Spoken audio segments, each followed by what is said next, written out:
d4. Okay, so what should we play? Let's go knight f6. What would Diane do? Let's go knight f6, and then we'll make a decision on the fly. Nimzo Indian is a good idea. King's, yeah, let's just play King's Indian. I mean, I don't know why I'm resisting playing the opening that I play anyway. I want to talk a little bit after the game about why I don't usually recommend the King's Indian to a lot of players, even though I play it myself.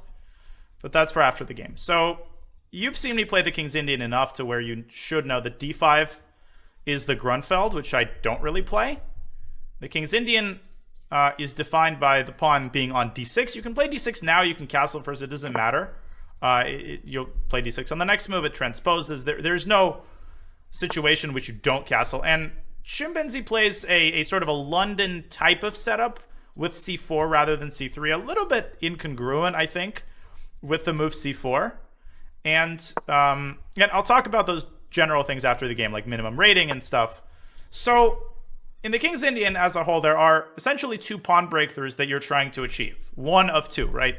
And if you're not achieving either of them, then you better have a pretty good idea of what you're doing, because 95% of the time, you're trying to accomplish one of those pawn breaks. e5 or c5. And you can play the King's Indian with either. c5 is more of a Benoni flavor to the King's Indian. It's sort of a cross between the King's Indian and the Benoni.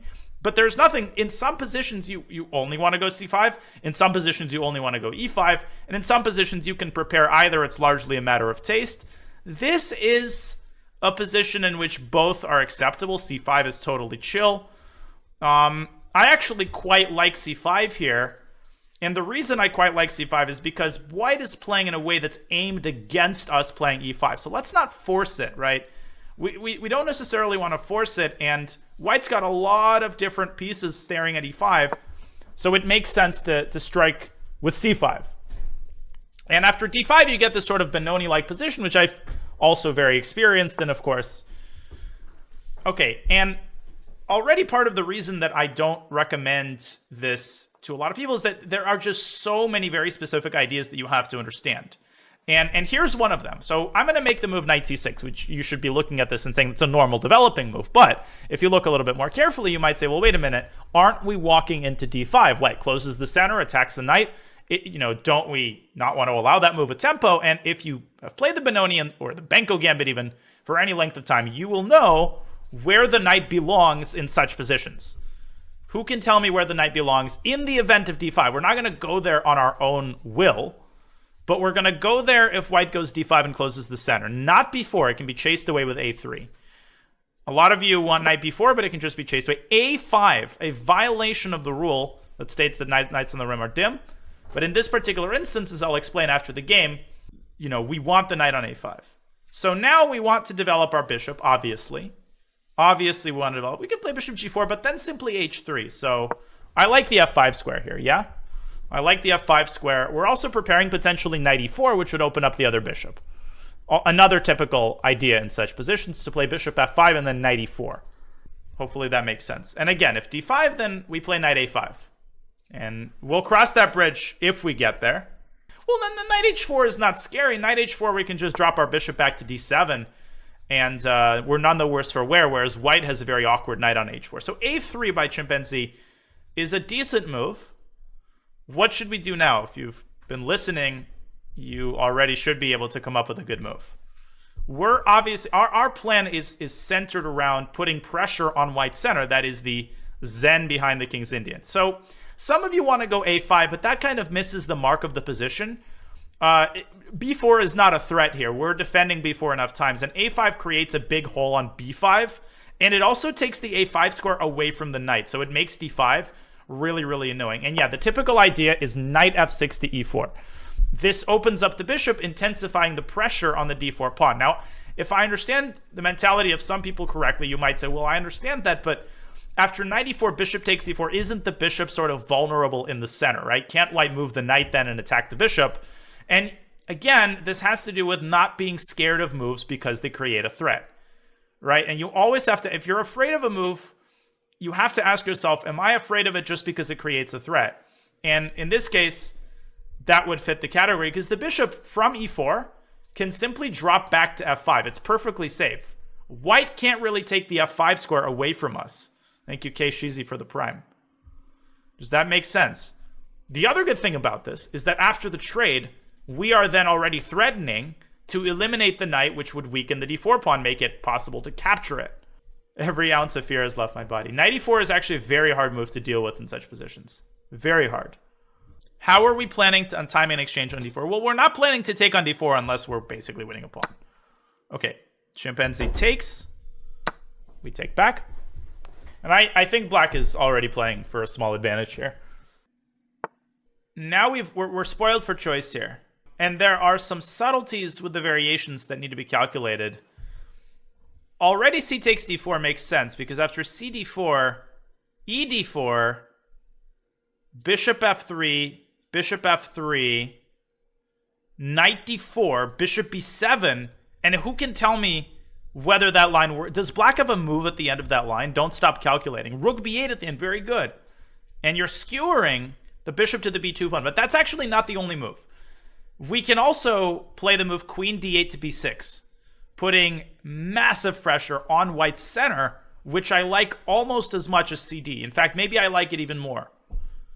There is a subtlety here, which is that c takes d4 allows knight takes d4, but then we can take and go queen b6. So I think we're in the clear. We can play cd. We can play cd. Okay, ed, and we can go down the line. We win the pawn, and our strategy has been a success. Now we need to reorient. We won the pawn. We're chilling. I mean, maybe chimpanzee missed that after bishop b7, rook b8. You just can't stop calculating, right? You got to calculate as far as you can. We win the pawn on b2, which also ruins white's queenside pawn structure, creates ideas of knight e2. This is really just bad. I mean, white's just down a pawn for no compensation at all. Well, if white plays b4, we don't have to... Why would we give away the b7 pawn? It's our move, right? We can take the bishop and then play like queen d7 and defend the pawn. Okay, yeah, that's what happens. Now, we definitely want to get this bishop, all right? White is the bishop pair. That maybe is his only asset right now, is the bishop pair, so let's eliminate it. Now, you might say, well, isn't the knight good in the center? It is. The knight on d4 is good, but so is the bishop. So I think it's a fair trade. I think it's totally a fair trade. Now we need to defend the b7 pawn. We can do it in a variety of ways. We can play b6. That's totally chill. We can also... I like moves like queen d7 because they also connect... Right, this move also connects the rooks. And when possible, you want to achieve more than one thing with your moves. So queen d7 defends the pawn. And now we're ready to get our rooks into the game. Rook ac8, rook fd8 seems to be a pretty logical follow-up. Probably rook fd1 is going to happen. Although rook fd1 actually creates a threat. Okay, rook fe1 is not scary. I mean, this pawn on e7 is perfectly well defended, so let's continue improving our position with rook ac8. Oh, I actually missed a little detail here, but it really isn't the end of the world, even if he plays it. I missed a slightly annoying move here. Let's see if chimpanzee can spot it. Queen e4, he does. He does. Wait, no, he doesn't. Queen e3 would have been better, attacking a7 and e7. Not a double attack that we didn't have an answer to. We could have gone e5 there, but that's not a move I really wanted to play. Queen e4 only attacks one pawn, so we can obviously defend it with rook fe8. But I didn't identify undefended pawns. Didn't follow my own advice. Rook c2. Somebody asked if we're playing for b5. I wouldn't necessarily go for b5. You know, b5 c takes b5 is kind of annoying. So we've got a gazillion different ways that we could play this kind of position. We can play it sort of slowly, or we can play it for a quick knockout. I love the move queen a4 that's just been proposed. I love queen a4 because it puts the queen on a great square. It attacks the pawn. It pressures the rook. And it just pressures white's queen side. And it makes, white has a very hard time defending everything here because you've got all these flimsy pawns, all these weaknesses. The rook is vulnerable. Queen a4 looks like a phenomenal move to me. And you can also play for a7, a5 here. This is a classic idea, trying to get this pawn out of the way so that you increase the pressure on c4. That's a good idea to note down. a5 in this position. We can actually play it. We can also play b5 now that the c2 rook is under our watchful gaze. But I love a5. I think that's such a thematic move in these types of positions. Such a thematic move. Because if white takes, then white ruins the queenside pawn structure. If white goes b5, then white justifies our queen placement. And then we can use the skewer against the bishop, the x-ray against the bishop, to make a very nice tactical move. I hope he goes b5. Okay, goes ba.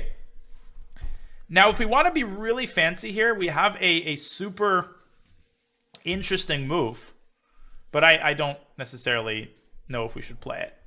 I mean, we have an interesting idea. I'll show it after the game. I don't actually think it's the best. Yeah, d5. So some of you are spotting it. d5, and whichever way white takes, you win a piece. If takes with a pawn, you win the rook. If takes with a queen, actually the rook hangs in both cases. But d5 is not so good because white can play rook e to c1. And you've bitten off a little bit more than you can chew. So I prefer... Well, actually, let me think about that for a second. d5, rook c1... It's certainly very tempting. Actually, no, I do like it. Sorry. I do like d5. There's something I noticed there we can do. It's also just a sexy move, so I'm kind of biased. This has not been an easy game. A lot of instructive positional ideas here. Okay, rook c1. What did I notice? How can we continue our initiative? First of all, we can take on c4 and then take again, and then take a5, and we're up a pawn. Like, we can do that as a backup option. But I kind of like the idea of starting to push the center pawns, going d4 and then e5, and trying to shove e4 through. And we can start with d4. That's actually a very tricky way to do it. You might be like, wait a minute, I don't understand what was the downside of going e5 first, but this is just sets a trap, right? There's nothing wrong with switching the move order because our opponent might not realize what we want, and might play a move like queen back to d2 or something. And then we go e5, e4 with tempo. But bishop d2 is correct. Very good. Now we expand with e5. And if we can go e4, the game is basically over. If we can get e4 in, there will be hell to pay. F3, we go f5 anyway. I mean, white is a very strong move here, which I wonder if he'll find. I think white has only one way to defend. Everything else is almost lost. White is only one way to defend here. And... It might actually call into question my entire idea, but let's see if he finds it. Okay, he doesn't. So he plays bishop b4, and this allows us to shove this pawn down the board of e4. Now our pawns are just tearing white apart.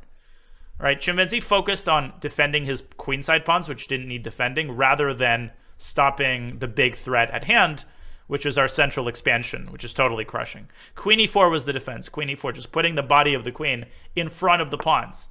Okay, what should we do now? How shall we proceed? Just keep it simple, make the most obvious move. Yeah, just d3. Running this forward, and now we have tactics everywhere. We're actually winning the rook. So think about what we're going to do if he plays rook d2, because there you have to look at the whole board. And if you look at the whole board, or if you make the right types of observations, you should spot the move very quickly, right? Anytime the rooks are aligned and you have a bishop of that color, you should be looking for pins. That's a no-brainer. Now here... First thing I see is that we have a back ranker if the rook has gone from c1. So we have rook takes c4. But this is a great and very instructive example of not automatically playing a move just because it looks good. I think there is a move that's even more clinical than rook takes c4, which literally wins the rook on a2. Queen b3, right? It's not going to win you a brilliancy prize, but it wins the rook, because rook d2, again, there's bishop h6. Or there's rook takes c4, right? Rook c4 is not going anywhere. So I'll show... Oh, rook c4 actually threatened rook takes b4. So maybe in that case, rook takes c4 was also good.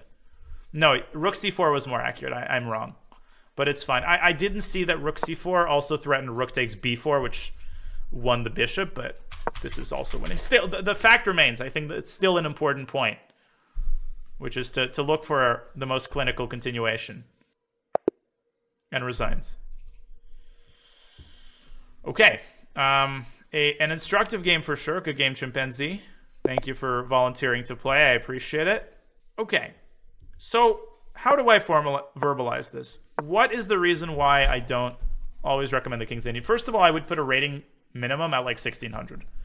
I think anybody below like 1600 or so shouldn't even consider playing the King's Indian, because I've explained this before.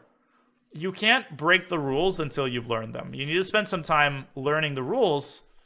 And the King's Indian is an opening. It's a hyper-modern opening that breaks basic rules of controlling the center, allowing white, in the case of a four pawns attack, Just massive control over the center. What I often see when like people in the 1400-1500 range play the King's Indian is just like they really struggle to understand the basic ideas. And there's nothing more tilting than playing the King's Indian not knowing the ideas, because you just get crushed every time.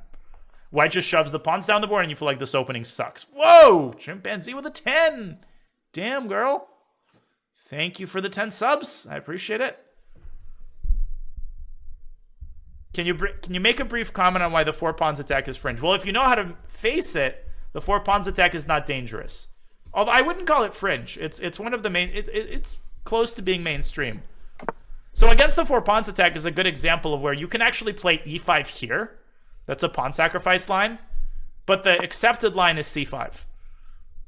The accepted line is c5, and then basically playing this like a Benoni. And white's center is somewhat overextended in like the theoretical lines. So, according to theory, the 4 pawns attack does not present any objective difficulties, but it's still a viable weapon. Yeah, this line with bishop f4 is not very dangerous. And but just to finish that discussion, you know, when you hit like 16, 1700, you get to a point where you can start considering playing the King's Indian. And the other thing that sort of stands behind my coldness toward the King's Indian is the fact that I don't recommend sort of beginner and intermediate players to play cramped openings in general. I think it's important to get positions where you're not cramped and to learn to use space. It's, again, one of those things. You need to learn how to use space in order to learn how to be cramped. And you guys know that I play a ton of cramped position. I think I'm good at that, but it's because I've had so many years of experience in the King's Indian. Thank you, Riley Poole fan. And you have to accept a lot of cramped positions to play the King's Indian. So anyways, now that I've like crapped on it for 5 minutes, let's take a look at the game. So bishop f4 is not the greatest line, Chimpanzee, because the bishop is, on a fundamental level, is just biting on granite here. Which openings are not cramped? Well, anything other than the King's Indian. Queen's Gambit declined, which I played exclusively the first half of the speedrun, which is why. Nimzo Indian, even the Dutch is a little bit less cramped than the King's Indian, although it's borderline. The England. Yeah, Slav, Queen's Gambit accepted. That's why I recommend the Queen's Gambit declined as your first opening until you're like 14, 1500. Before you even think about playing a different opening. That's my recommendation. You have to make an investment in terms of being able to play these boring positions. You have to suffer through it, and then you will reap the rewards tremendously, as opposed to saying, I want to have fun right away, and then setting a rotten foundation. Like, the question is, are you in it for the long term? So, okay, anyways. Hopefully the rationale behind going c5 makes sense. If you wanted to prepare e5, I mean, obviously you can't do it immediately, right? That blunders a pawn. So one factor in the King's Indian is that generally the b8 knight is developed to d7. You generally, unless it's the main line, you don't go knight c6 very often. Although in this particular instance, knight c6 is totally fine. In fact, knight c6 is probably the best way to do it. Because if white plays d5, you have the intermediate move e5. Another reason why bishop f4 is not a very good developing move, because it walks into e5. Yes, definitely. So after knight c6, let's say white goes bishop e2. And this is another thing that I see inexperienced King's Indian players do all the time. They love going rook e8, but rook e8 is actually very often a bad way to prepare e5. It's something that sounds weird, right? What could be wrong with it? Well, let me show you. After castles, e5 still doesn't work. The rook is overloaded when it's on e8 because it also has to defend the queen. So what often happens, and I see this blunder so many times, is after queen takes e, you're like, shit, like, I have to take with a rook, and then you give up the pawn on e5. Or take with a knight, give up pawn on e5. So you'll see experienced King's Indian players often go queen e8 precisely for this reason. It looks awkward, but it's a better way to prepare e5. Another way to prepare e5 in this position is to move the f6 knight back to d7, which is a type of line. Against the London, this is called the Armenian variation. You prepare e5. And then you can also go f5, which is a very typical King's Indian move. Thank you, Simon. Okay. So we went c5, which is much simpler to play. So Avon asked, why not dc? So dc is not dangerous for a variety of reasons. you probably are aware that queen a5 can be good in some of these positions, but here we would play dc. You've opened up the bishop, and black's bishop and position is just more equipped to handle the open center because we've developed the bishop to such a nice square. I mean, what could possibly be bad about this endgame for black? This is just a great position. And white is not castled. And if white goes bishop b2, you can start various shenanigans like queen b6 and rook d8. Or you can just develop knight c6, bishop b6, pressure c4. I mean, black has no targets. The bishop on f4 is neither here nor there. So, I mean, this is just good for black. So bishop e2 is fine, knight c6. And this is another thing, right? d5, you have to know that the knight belongs on a5 in these positions. Why does the knight belong on a5? Well, first of all, it pressures c4. And in conjunction with this Benko Gambit style idea, the knight is actually very good on a5 here. And the Benko Gambit style idea that you'll see very often in the fianchetto, for example, is a6, which is the other line where the knight lands on a5. So in the fianchetto King's Indian, the traditional main line is to play knight c6, and then the sort of most popular line nowadays, it's not the line that I play, but it's super popular, is to put the knight on a5. And I've done this before. Like, I've put the knight on a5 before. And then you go c5. Of course, you have to be careful about b4. And games have been lost when people just forgot about b4. But that's just comes with the territory. So yeah, and the knight in general, the King's Indian, you often use a5 as a transit point for pieces. This is one of those things that you just don't know unless you're very experienced. Frankfurt Airport. I have the greatest Frankfurt Airport example if you guys want. This is from my tournament where I got my first GM norm. It was a fianchetto King's Indian. I was playing this Spanish GM, Cabrera, Alexis Cabrera. Rook b8 is the line that I used to play a lot, and the point is to prepare a6, b5. But it's a very flexible move. So h3, a6. So here, white decided against going d5. He played a different line. So he allowed me to go e5. And after d5, b4, counterattacking the knight. So at first I go back to e7. And then I went c6 to open up the center. But in this position, who can tell me what I did? I made a move that I was very proud of after the game. Like, I found a maneuver that I thought was really strong. So the knight on c6 may not look bad, but it's sort of not doing anything. It's staring at a square that's already well protected. So where do you want it? Where do you want it? Knight a5. Yeah, knight a5. Where is it going?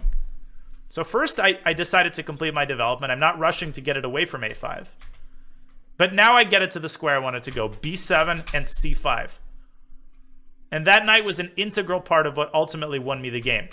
That same knight later on in the game, once I broke through in the center, went to e4. And it finally sacrificed itself on e4.